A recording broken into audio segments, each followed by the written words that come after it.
Imana himbazwe, Imana ishimwe cyane. Ni Papa Teddy muri kumwe mu kino kiganiro gica kuri Mamba TV, twitiriye kuba umugabo. Kuba umugabo. Tumaziye ibiganiro biheruka twarize bitandukanye, twarabiye ku muntu wa mbere yatoye nka modele kurabirako, natoye na propose bwa mbere yitwa Adamu, kwa twoherako kurabirako igicapo c'Imana uko yagomba ko umugabo yomera. Uyu munsi naho muri iki gice gikurikira nagomba ko turabira hamwe ku mwami wacu Yesu Kristo. Ego nawe tumbeka tumigira ko iki kubijanye no kuba umugabo. Dusome ijambo ry'Imana. Dusomeye mu butumwa bwiza bwa Yesu Kristo uko bwanditswe na Matayo igice cya 3 umurongo wa 17. Havuga ngo buno rero ijwi riva mu ijuru riti uyu niwe mwana wanje nkunda akampimbara. Ndasubiramo, buno rero ijwi riva mu ijuru riti uyu niwe mwana wanje nkunda akampimbara. Ubundi naye gushobora guhera ngaha nyene ku mwami wacu Yesu, kuko iyo icyo ngomba kubabwira iyi point ikurikira ni kubabwira yuko umugabo arakeneye umuvyeyi. Umugabo arakeneye umuvyeyi.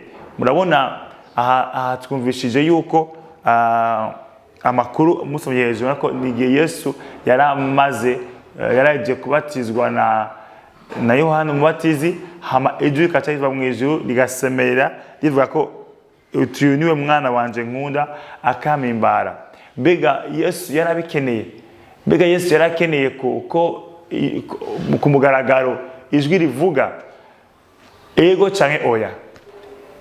Yarabikeneye ko banza kuvyemeza ko yari umwana yakuriye umuryango, yarazi misiyo yiwe yarayizi, kandi yarazi ko ahimbara Imana. Mugabo uyu mwanya wari wageze kugira ngo Imana yemeze abantu.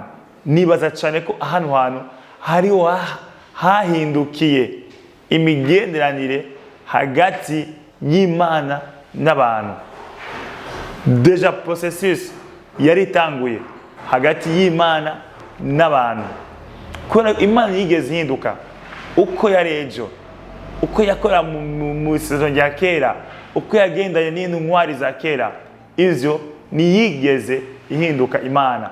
Ariko imigenderanire, relation yagiye n'umuntu yarayihinduye, yagihinduka inshuro nyinshi cyane, kuva kuri Adamu, kuva kuri Nowa, kaja kuri Aburahamu, kaja kuri Mose. Aho se yagiye igerageza uburyo yozana umuntu. Mugabo aha yari declaration, yari kumugaragaro ati uyu niwe mwana wanje, hariko wanje, hariko umwana gusa, mugabo ari umwana wanje nkunda akampimbara. Navuze ngo ndagomba ko tugira ino jambo bivuga ngo umugabo, kugira ngo abe umugabo arakeneye umuvyeyi. Haleluya. Arakeneye umuvyeyi. Ikindi ni iki?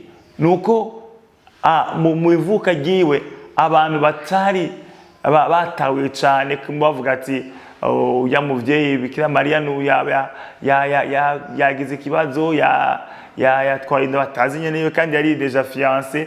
Uretse na Yosefu nyene nawe yagombye kumubengera mu misho. Ego mugabo nyene ni vya mareka yamugiye ati azovyara umwana w'umuhungu uzomwita Yesu. Yesu ise ko uhoraho niwe gakiza. Kubera iki uwo kwibaza uti vyari bikenewe yuko Yosefu aza mu mugambi w'Imana, aza kugira ngo agume hafi y'umuvyeyi Bikira Mariya? Uwo kubati nivyo bikenewe mugabe Imana, kuko Yesu yakorerwa na Mariya neza kandi agakura. Mwekwe ki yashize iyo structure, yaziye ico gicapo ca Yosefu ko bangaho nyene mu bwana bwiwe hano ari ku myaka 30. Nitubona mu bwana ibintu byinshi umwami wacu Yesu yagiye akora. Mugabe ko bituye gusa ko yigeze uko yakura yagwiza ubwenge nyene, akura gwiza ubwenge.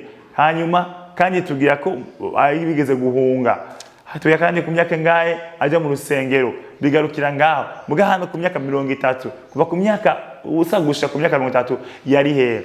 Yari mu muryango wa Yosefu na Mariya.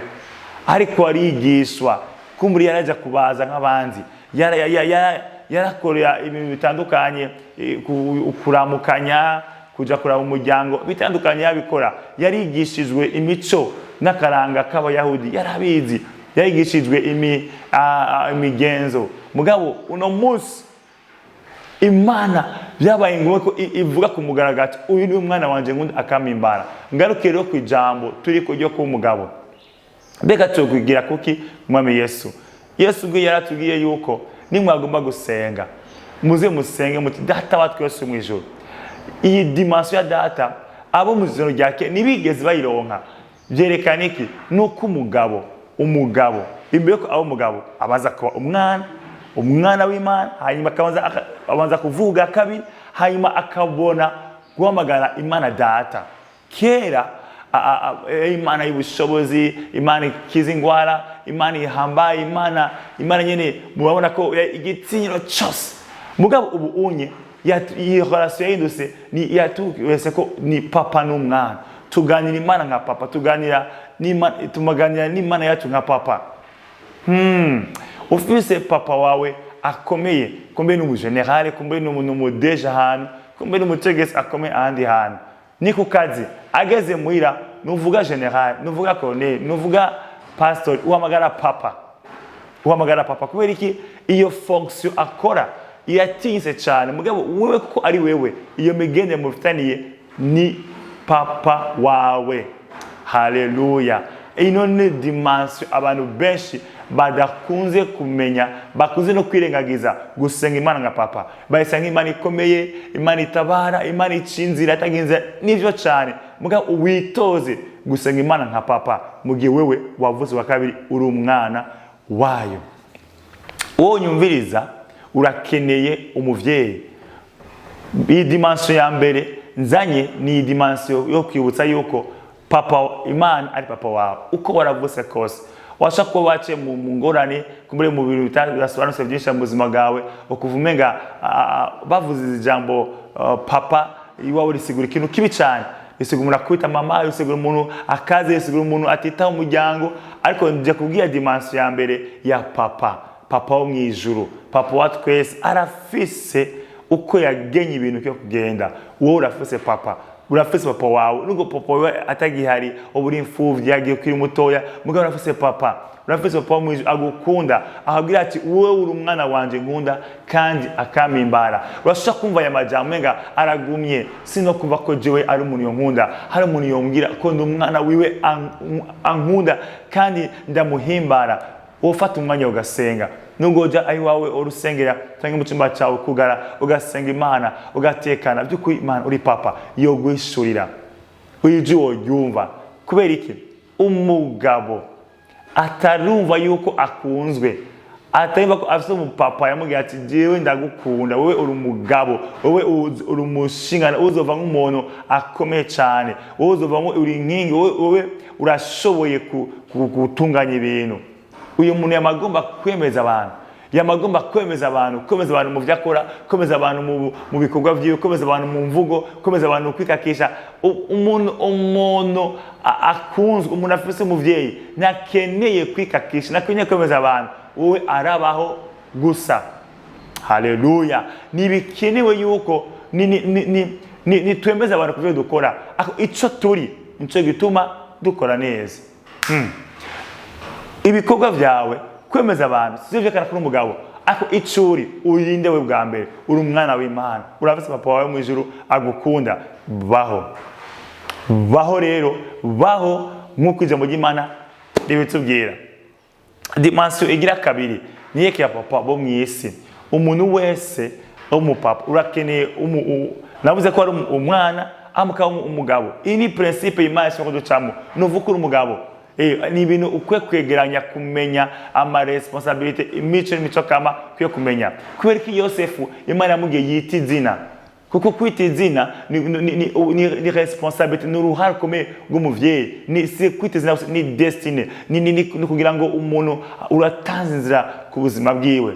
Haleluya. Rero abavyeyi bacu dufise baratwita amazina, abavyeyi badufasha kubaho. Burya kuba muhira kuba mu muryango wawe ukaba ngene papa yitwara ingene atunganya ibibazo mu gihe abaye ingorane mu gihe ibi na biriya bidahari mu gihe akenewe kuriya amahera y'ibiki birakenewe ibi n'ibi ukabona ingene uja ku ishuri byuka kare akakuvyura bijya agomba biteka ko agomba uteza kumurabira ko akarero keza nka modele. Navuze ko byoshika ari umuntu ukabata papa wanje nagihaye canke nikigaba ivyo naco bitwaye Imana papa wawe. Vyongeye ashaka papa tagihari areba oncle barahari hariho n'abavyeyi b'impwemu abapastori barahari mu gihe bahagaze mu kwa cabo bagatanga umurongo bagahanura bagatekerera ubumenyi abo basore abo bari imbere yabo bazovamwe abagabo beza cyane. Imana ya Israeli ikugire neza wo kurumva ano majambo. Uyo muvyeyi wacu papa akugire neza kugira ngo wewe na wewe uhinduke umugabo kuko ufise umuvyeyi urabira ko modeli ushaka gupfukama ushaka gusaba impanuro ushaka guhanuza ushaka kuva yuko ni citegezo cawe ku buzima ukurabamo bw'ubushinga naye butandukanye. Mwana yezagiwe cyane ivyo navuze neza mwe mwera arushe kwagura cyane gose mu izina rya Yesu Kristo. Amen.